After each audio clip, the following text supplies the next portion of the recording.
شر ما خلق ومن شر غاسق إذا وقب ومن شر النفاثات في العقد ومن شر حاسد إذا حسد.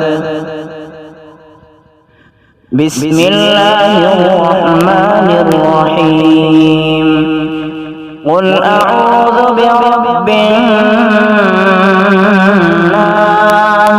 ملك الناس إله الناس من شر الوسواس الخناس الذي يوسوس في صدور الناس من الجنة والناس.